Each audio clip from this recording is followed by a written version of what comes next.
Amazing. Hello, everyone. Let's start off the day. We'll give folks a few minutes to enter the room, but we're super excited to get started and talk all things live events, especially during this year and this crazy time period. But we'll give folks 2 minutes and then we'll get started. Great.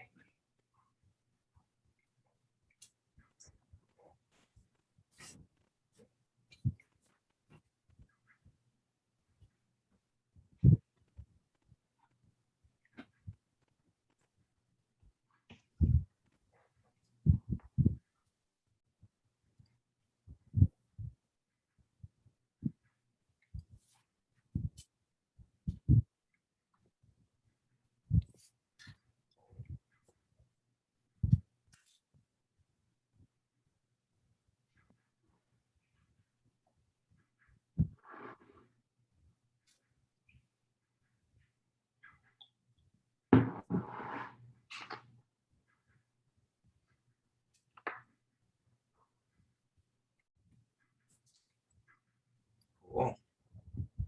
Amazing. So welcome everyone. We have an amazing panel today with some really cool folks, experts in their field. But just to give a top line overview of what we'll be talking about, we all know that the media industry has seen dynamic growth in streaming services. Live event streaming in particular has seen unprecedented viewership numbers as watching online or on devices becomes second nature to everyone,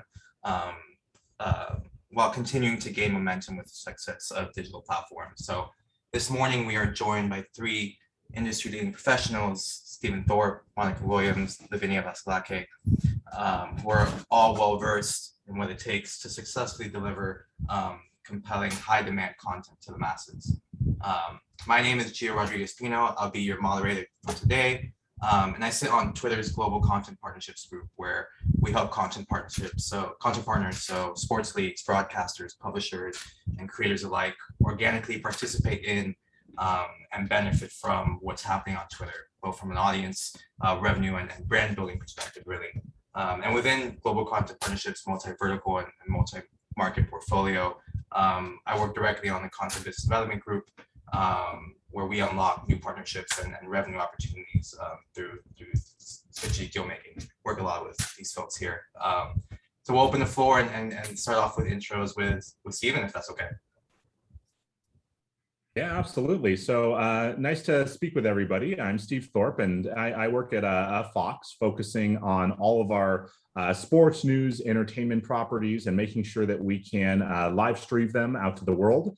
And so, that's things like the Super Bowl, FIFA Women's World Cup, election night coverage, plus episodes of The Masked Singer, The Simpsons, and all kinds of fun stuff like that. And my team is really focusing on the engineering, product, and operational components from start to finish, making sure that we provide our audience with an excellent experience every time they hit play. Thank you. Monica? Hi, everyone. Thanks so much for having me. I'm excited to be here. So Monica Williams, I head up digital products and operations for NBC Universal in the content distribution business unit. So what that means is the team I lead is responsible for how people are experiencing viewing of all of our NBCU network portfolio content across all digital platforms. So be it news, sports, entertainment. So really working with, the traditional MVPDs like Comcast, Charter, to the virtuals like Hulu and YouTube. So that's, kind of from content delivery through developing product solutions to ultimately build out the experience together with our partners to provide to our end viewers. Amazing. Lavinia? Hi, everyone. This is Lavinia Vascalake. I've been at Hulu for 5 years, working with different media partners like NBC, Fox, and many others. I work with external teams and internal teams to onboard the live channels and also manage live events and partnership in general between Hulu and the media partners. And it's great to be here. Our folks here in the room. We'll also mention that we have the chat open to everyone. Feel free to drop in your questions We'll be moderating that chat and making sure we're not missing anything, but we'll have 15 minutes at the end to dedicate to an open floor Q&A. So excited to get started and engaged. And let's start right off the bat with an event that we are just coming out of and fresh on everyone's mind, the Olympics. So Monica, we know that NBC is just coming off of a super successful broadcast of the 2020 Olympics. Congratulations on delivering the games under such extraordinary circumstances. Round of applause for sure. But could you talk a bit about how your team planned for this event of this magnitude and how the unprecedented circumstances of COVID impacted your process overall? Yeah, certainly. I would say I can't speak for everyone involved with Olympics, since, as you said, an event of this magnitude takes almost every part of the company coming together. So certainly, quite a few business units working together really closely. For us in content distribution, we usually start our planning process, I would say, about a year before, starting with looking back at what was done prior. What do we really want to accomplish, or what's our end goal objective that we want to do more of for this time around? And then certainly working closely with the network, in this case sports, on programming details and really everything from locking down our offer to start our partnership with our distributors and internal parties to really build out that roadmap of, and sort of really then kick off the various tracks and start to build toward it. So be it new, I would say from new product experiences to enhancing artwork, improving, improvements in the something, adding new content features, formats, those are all the things that we really have to come together from every part of the organization. I mean, whether it's sales, legal, programming, partnership, marketing, and certainly my team on the digital products and operations side. We really come together, and we do. So it's truly a team effort through and through. And, sort of with COVID, as you all know, because of COVID, this Olympics was a little different than the previous years. One, it didn't happen in 2020. The silver lining, I think, for us of the postponement is that it did give us more time to think even bigger and go bigger, which we are, super proud of. And having to again, really give credit to everyone involved. It's just a massive effort all around, not just our internal teams, but all of our partners who were right alongside with us, pushing on building out that best experience for our viewers to watch the games. And also, unlike other years, instead of having a year of hiatus around Olympics planning, this time around we're right back into it. So believe it or not, we actually started planning for Beijing already. And it's still, but I guess the good news this time around is it's still very fresh on everyone's mind. So we really should be able to, dive in and move quickly. And lastly, we're not totally done. Paralympics just kicked off on Tuesday through September 5th. So hopefully everyone is tuning in. Absolutely. Congratulations. Steve, the Fox Digital team built a massive digital operations center for the Super Bowl last year, as we know. Can you tell us a little bit about what was developed for day of monitoring and support? Why do you think it was critical to have everyone together in that one war room? Yeah, absolutely. So, I actually was able to pull together a couple of fun pictures from that day a year ago, and so a year and a half ago now. But I'll go ahead and share those a bit. But this was, of course, just before COVID, and so of course, I'll just call out of the front here. No masks in any of these pictures. Obviously, we wouldn't be able to do this today. And I'll just say huge props to Monica and team for figuring out a way to do a version of this. I assume with a lot of work from home. So that being said, as we went into this event, we took over a pretty massive space on the Fox Studios lot here in Los Angeles. We actually were able to get the Newman scoring stage, which is a famous scoring stage where music for a lot of your favorite movies and TV shows have been recorded over the years. Just a couple of days before we were using it, they were actually scoring. The rumor is a Marvel movie, although they wouldn't officially confirm that. So, pretty fun stuff and great legacy that we were just moving right into. That being said, once we finished building this out completely, it was a pretty awesome space. We built out facilities for over 200 people, all the IT and network, and we even bought in power redundancy and network redundancy, even satellite phones just in case. And we're really focusing on making sure that this space was, just everything that we needed for the day of. It did require a pretty awesome team. We had over 200 team members supporting us on the day. And it really was, a lot of stress, but, a lot of fun in delivering that. The one thing I will call out, though, is that, in addition to just having an awesome facility and a great group of people there to support on the day of, the thing that really made this successful was all the preparation leading into the event. It's not just about having everybody in the room and kind of like flying by the seat of our pants. We actually were rehearsing and practicing this big event for, almost 2 months ahead of it. We're going through dress rehearsals, end-to-end production tests, making sure that we had visibility into every single component, that we had active response plays planned out. And the team organization was really prepared and rehearsed to train for incidents, including multiple incidents that might occur at the same time.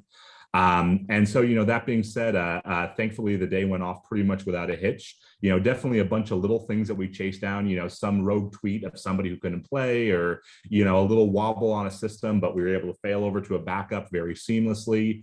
But, that being said, getting ready for a day like this required a great facility, getting everybody together to kind of have that one team mentality, but then also rehearsing to make sure that in the moment we knew how to execute our plans and our backup plans and our backup plans.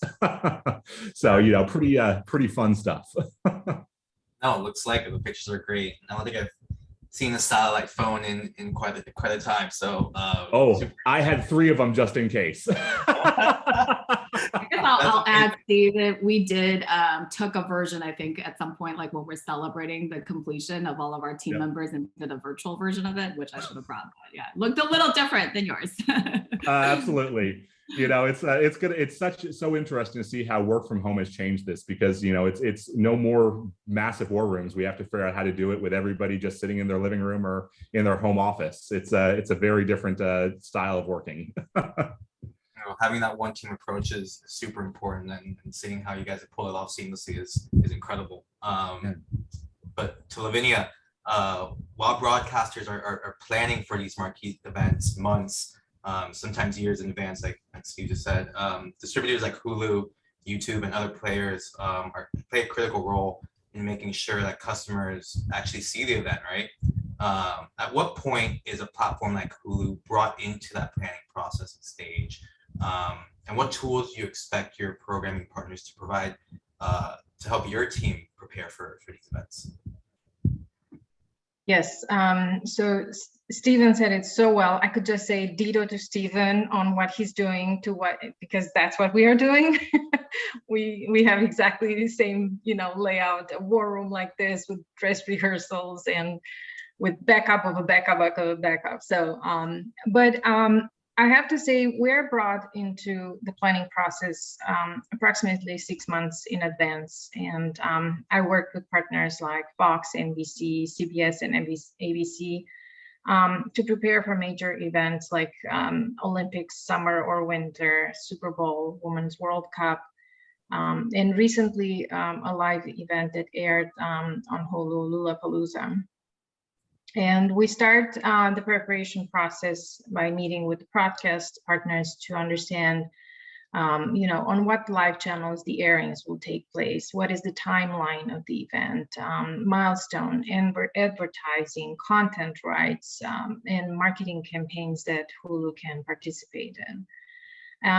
And we continue throughout the process, the planning process, to meet regularly with the programming partners all the way to the start of the event. So a lot of preparation goes into providing successful event. In terms of tools, we're very lucky to work with strong teams on the partner side. And we've had scenarios where partners provided us with playbook for events like World Cup or Super Bowl. And also partners provide us with conference bridges where our broadcast operations teams can address real-time issues that we have to quickly react. So basically, you can imagine a war room like Stevens and a war room like Hulu's, and we're all on a bridge to address real time, and react to real time stability that could occur. So. Super, super insightful. And when you're scaling for high value content, that is likely to see increased viewership, right? What types of contingencies are you looking for, whether it's staffing, monitoring, or augmenting system architecture? How does Hulu put that into place? Sure. So we prepare for all the major events and anything we anticipate larger viewership, and we don't stop with sports events. We prepare for events like election or inauguration coverage or the New Year's Eve ball drop, or any significant political events. We use in-house formulas to calculate projected viewership, and we start load testing well in advance to plan for any infrastructure adjustments. We also look at changes that we need to make sure to ensure that the live feeds stay stable and healthy. We look at every possible procurement path in internal services to ensure we have redundancy and resiliency. Monitoring and support, we prepare with Hulu broadcast operations, with the network operations team. We develop internal run books to include escalation processes for every possible scenario. And we work with the partners, we work with the vendors to set up real-time support for the day of the event. So you can imagine us, we're in a bridge with multiple teams, external and internals, to monitor and support. And I have to say, in the end, most importantly, we analyze how each event goes and learn and improve our knowledge base for future events. And that's why preparation starts like 6 months in advance. Got it. Similar question for Monica. What kind of redundancy and failover is secured for an event that might see huge spikes in viewership, to avoid outages and to ensure kind of seamless performance, right? How is it different from normal day-to-day operations?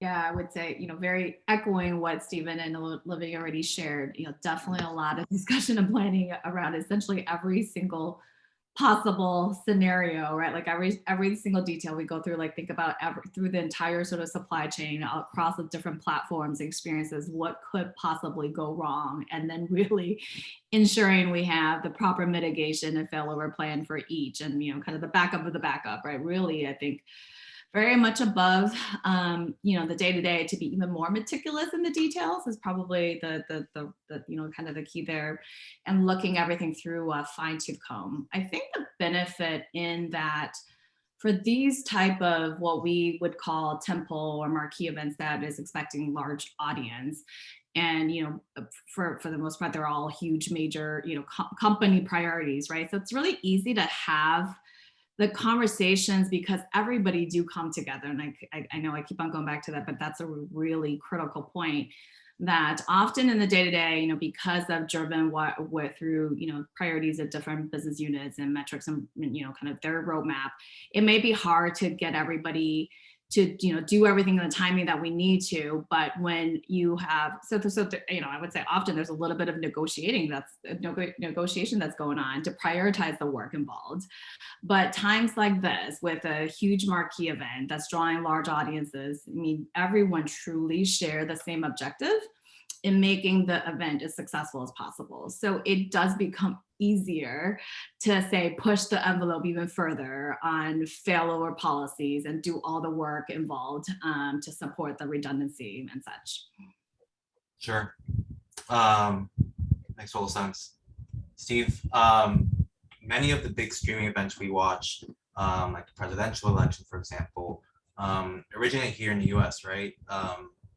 Then you have an event like the Olympics coming out of Japan, or the World Cup being broadcast from Russia. Are there unique challenges getting the streaming signal from halfway around the globe, right? How do you optimize for origin to end user device to mitigate things like latency or signal degradation? Yeah, so these big marquee events, it's actually really interesting. And so let me give you kind of two answers to that question, because I think that there are, as we think about, the main broadcast, and as we then think about things like digital exclusives, alternate camera feeds, it's kind of two different architectures.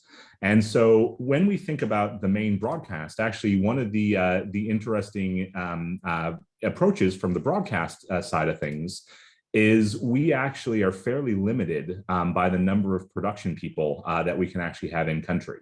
And I'll say, I know this is true for things like the World Cup. I believe the same is true for the Olympics, although I won't speak to their behalf.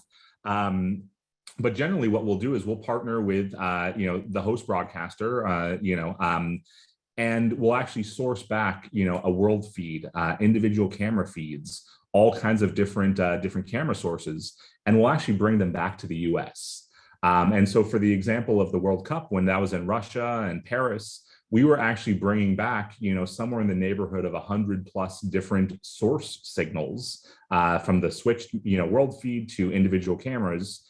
And then we were actually creating the main broadcast. So we had, the equivalent of the control room or the truck actually sitting in Los Angeles. And so, things like instant replay, doing the sound mix, making sure that graphics were inserted, that was actually being done by people sitting in Los Angeles who would then go home and sleep in their own bed at night. Of course, it's really important to have, talent in country. We would do halftime shows and wrap-up shows in country.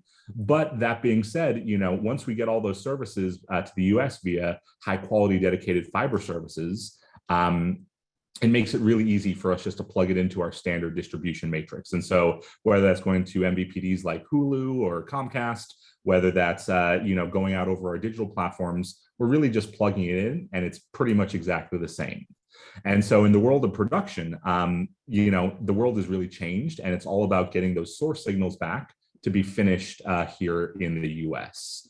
That being said, as we think about all the, I'll call it secondary content. And so this might be an alternate camera angle. This might be, we're producing, some supplemental content, some fun, flavor of the event, or some interesting, unique commentary, or, whatever that might be. All that content actually does originate out of the country usually.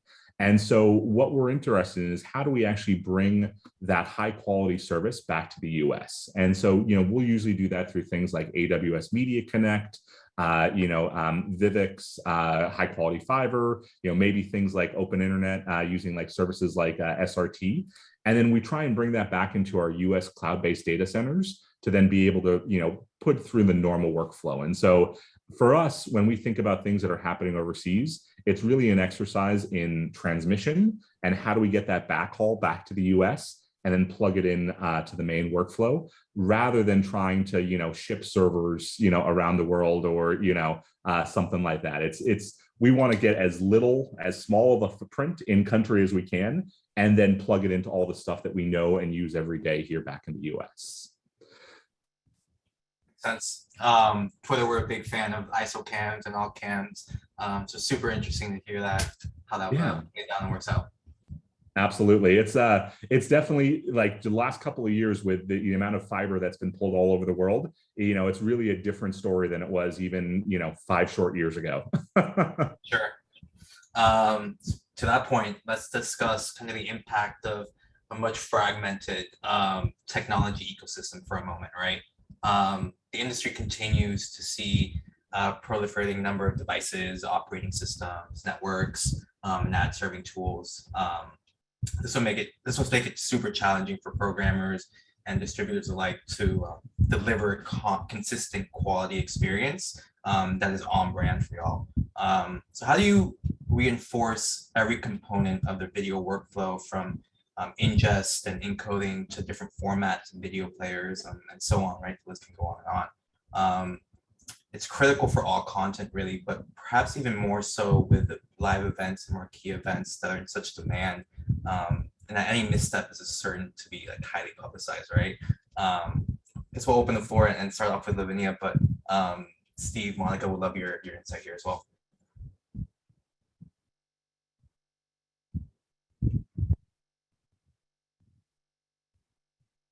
Maybe we can start with Steve or Monica and then come back to Lavinia. Sure, I can take a crack at it. Sure. So yeah, I think for us, it is absolutely a fragmented world out there.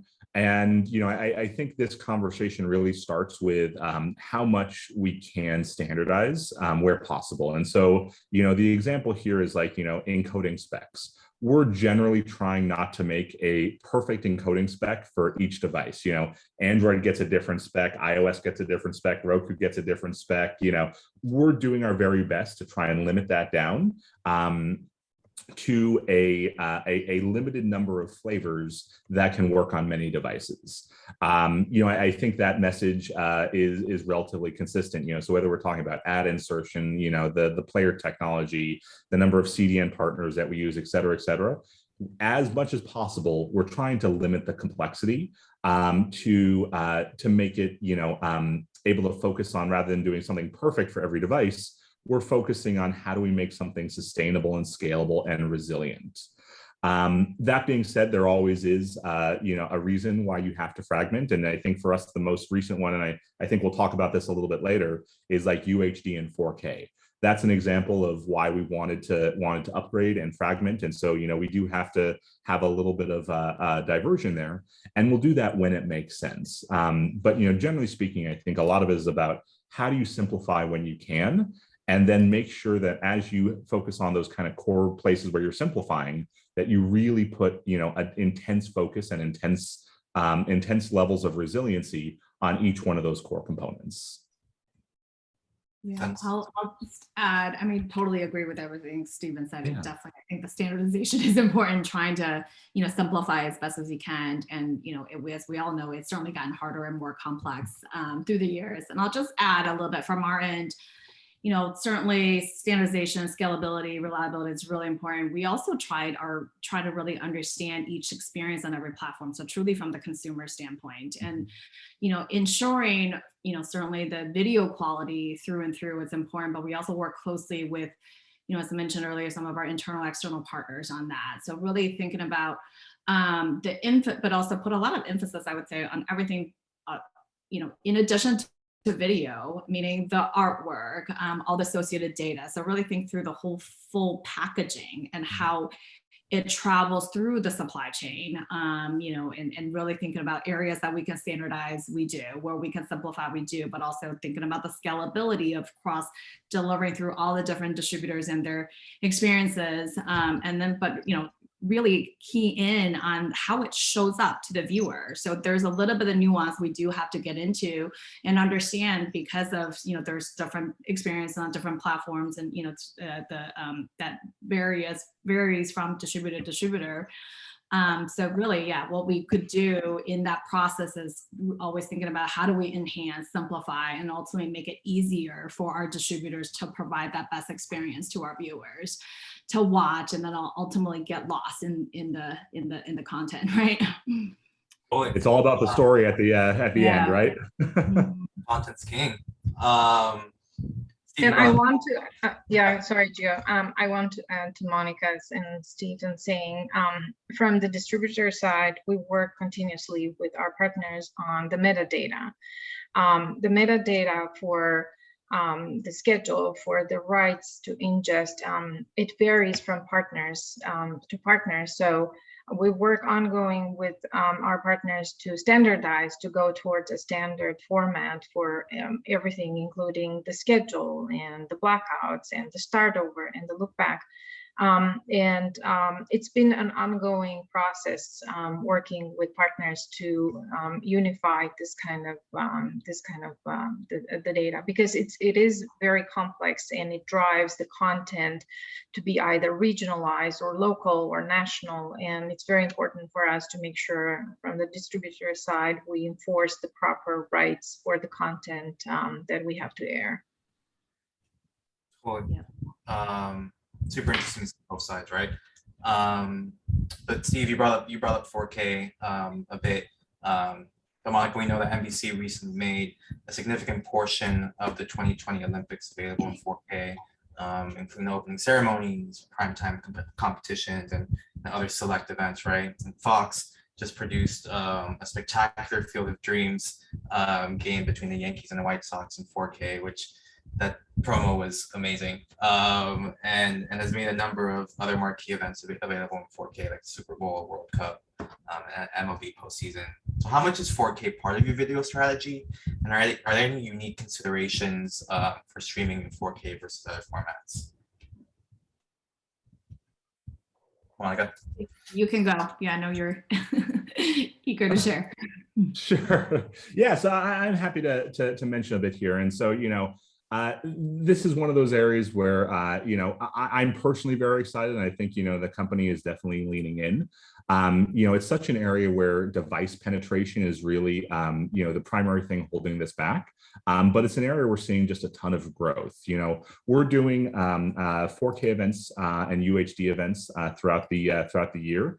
And, on some of the recent ones, we're actually seeing somewhere in the neighborhood of 15 to 20% of our total viewing happening in, UHD HDR.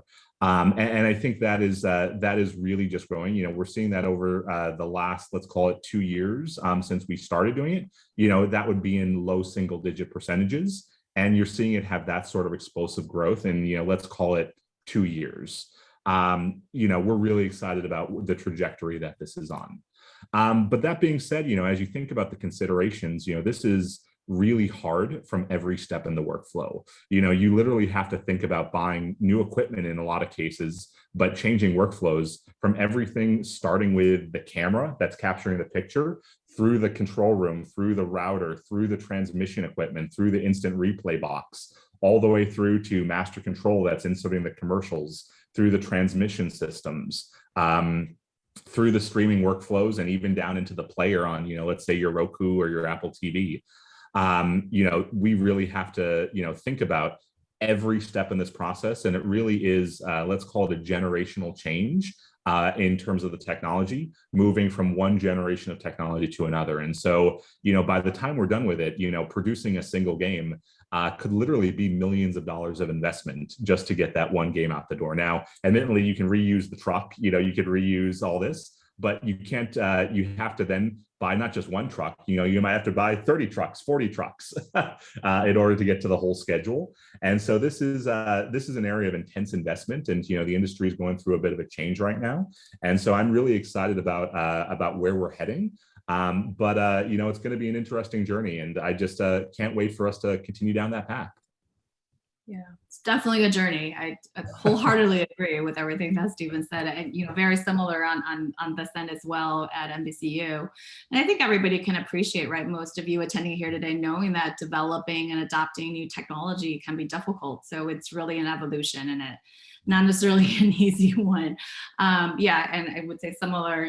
Proud to say that we have been really thinking about this, in a similar capacity that Steven described, in that holistic way, to really reimagine and optimize how we distribute through that entire end-to-end supply chain to provide that 4K UHD content. And it's not just all the technical and operational details, but also thinking through the business nuances as well. It certainly hasn't been an easy road, but I think we're all really proud that we've made a lot of progress, and we'll continue to. And I'm, personally super excited to be part of it, for sure.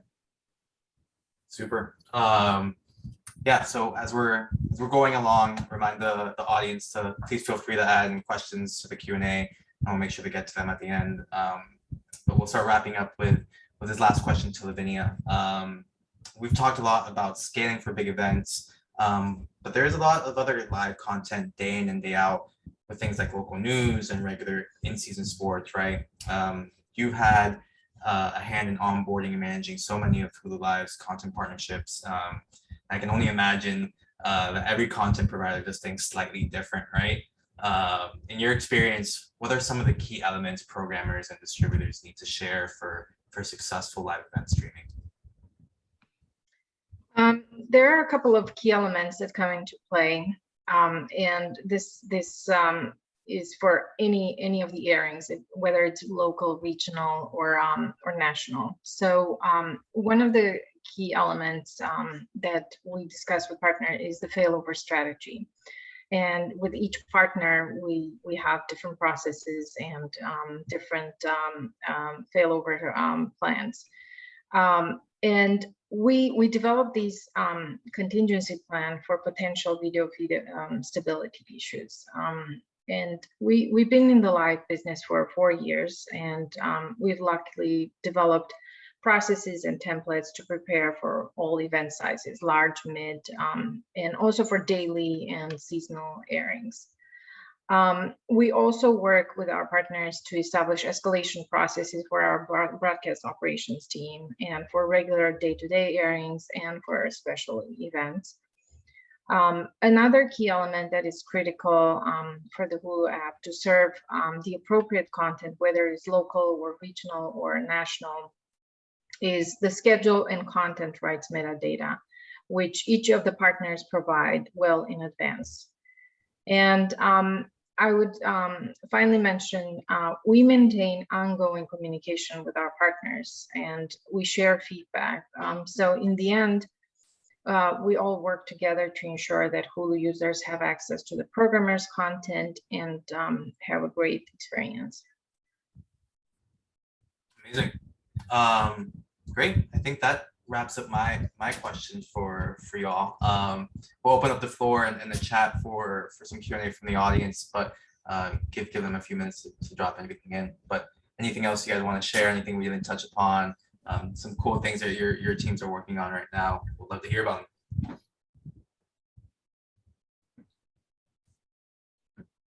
Yeah, I would say for us, we're, Paralympics in the middle of that. And then very soon after, we've got Super Bowl. So Stephen, we'll kind of go through the similar that you guys are going through. And then very shortly after that, we've got Beijing right at the heel of that. So yeah, it's going to be a crazy 6 months ahead, but we're excited.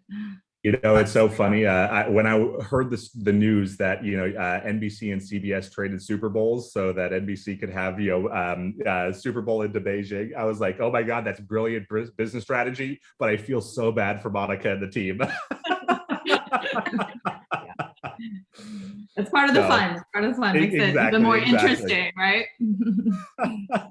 Yes, and we'll be equally busy preparing Monica's team to support these events. Like I said, all the partners are right there with us through all this.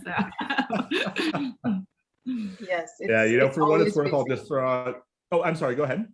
No, it's always busy on our side. Yep. Absolutely. For what it's worth, I'll just throw out, you could feel bad for us in a year. We're already starting to plan for our next big, corridor of events. On the Fox side, the fall season of, 2022 into 2023 is just an absolute, a pretty crazy period, going from the Major League Baseball World Series into the midterm elections, into the FIFA Women's World Cup, into the NFC Championship and NFL Championship season, into the Super Bowl, and just to put a cherry on top, then there's the FIFA Women's World Cup right after that summer. And so, there's some really interesting technical plays to get ready for that. A bunch of rehearsals that we're doing. And I'm sure as we think about just the Super Bowl and the streaming concurrency numbers, it is just, it really feels like we're into the hockey stick of growth. And, every year it's basically the biggest domestic event ever. And, you look at what I assume NBC is going to do this year, what we'll do in 2 years, and it's just, it's incredible to look at the hockey stick of growth. Totally. Lavinia, question in the chat for you.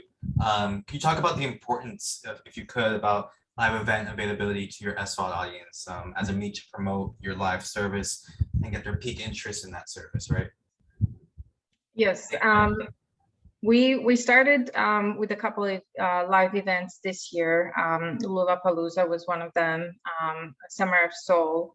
And we're also looking to provide the users, now that we're part of a larger company, Disney, we're looking to potentially enable some of the live linear content to the SVOD users. So there's a lot of work now towards this kind of features to provide the SVOD users more live events. We have one coming up in October, the Great Pacific Air Show, and there's more and more live events that we're gonna start airing. This year we started to do more live events for the SVOD users, and it's been successful on our side. It's been great work with in this new model.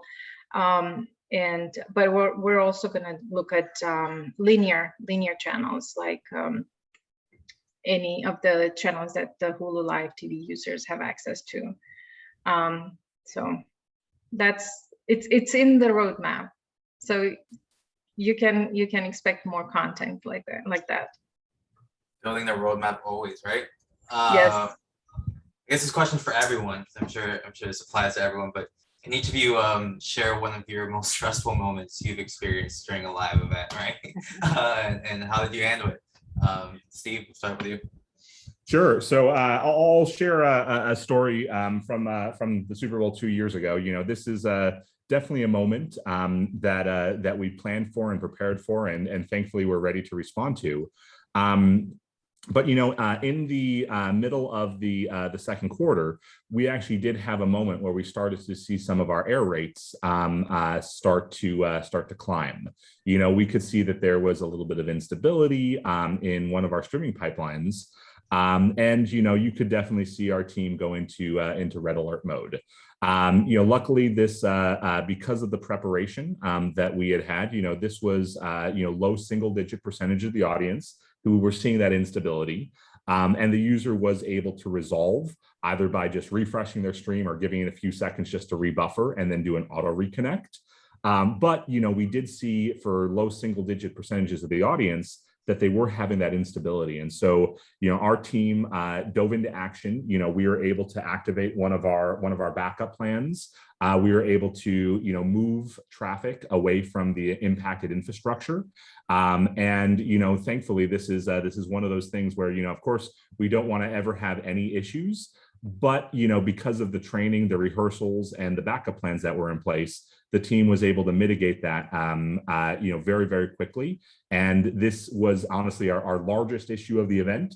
And the largest issue was still, low single-digit percentages. And the worst experience that the user would have seen was, 30 seconds of rebuffering. And if they hit refresh, it would have then resolved itself.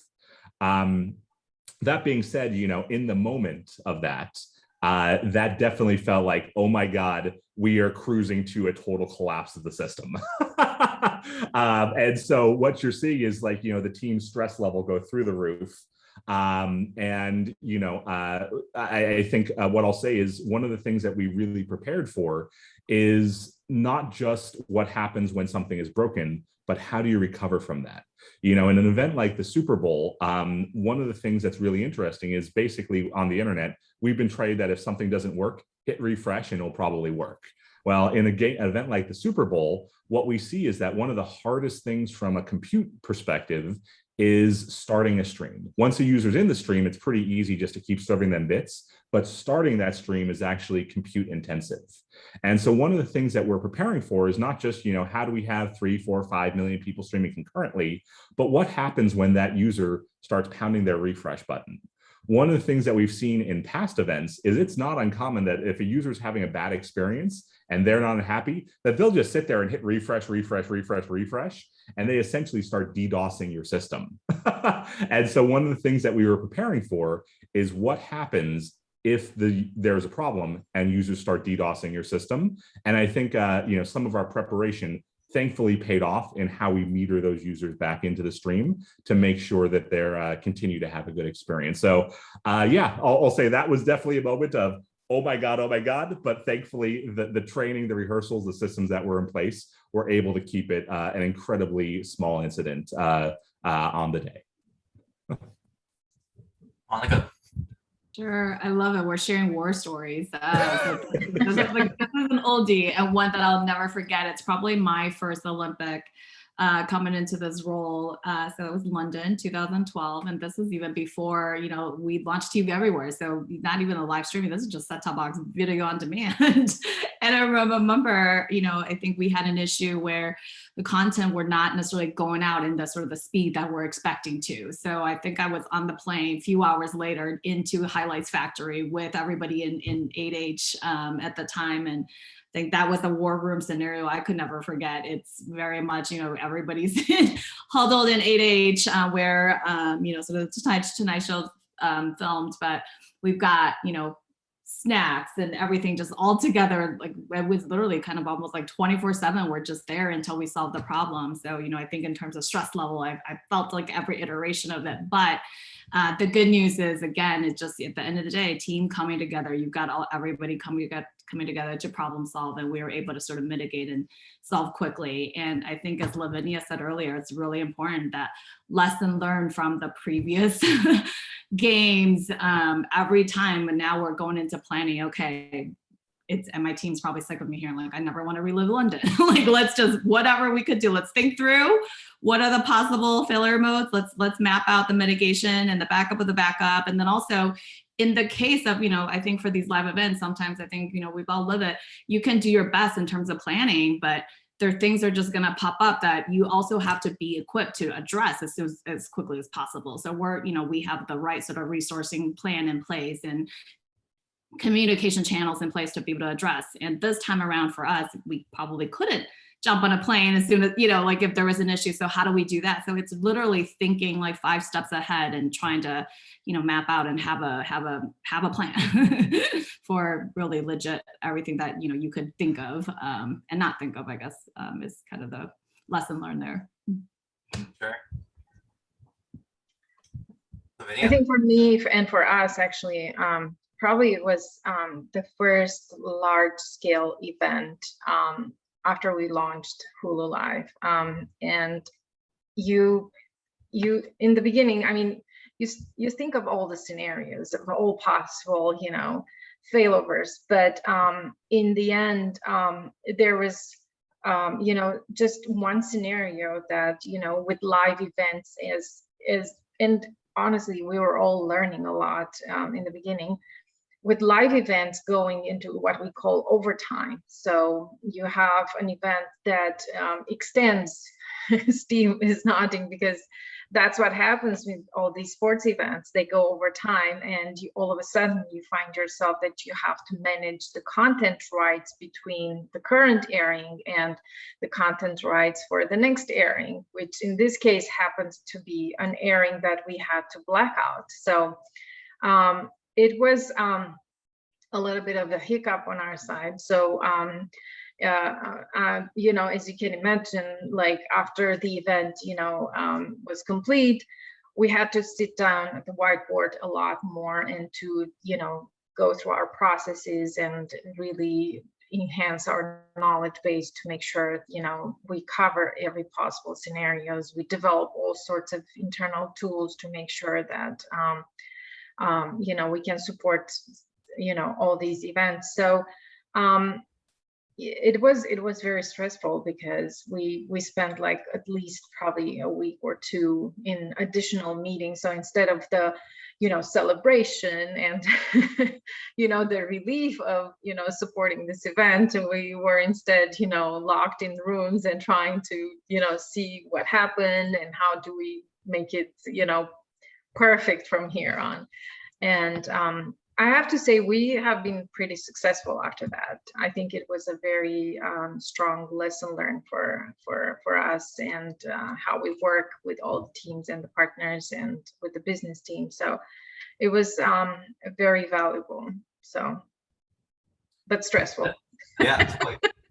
Not to end it off on a war story note, but on the flip side, can you share one of the most fulfilling or highlight, like, oh my word, we did it moments you experienced during a live event, and how did those surface and what learnings were you able to translate into the next project?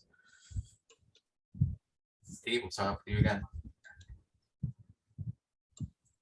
I'm trying to come up with something that's not the Super Bowl, but, you know, I'll say I have to say that because it was really that high. It's so funny. I tell my team, like, I literally don't remember a single moment of what actually happened on that day. Luckily, we recorded everything. We're able to go back and review it to watch the notes. But like the whole thing, I literally blacked out. I literally couldn't even tell you who won the Super Bowl that year, who was the halftime performer. Like, it is just a blur.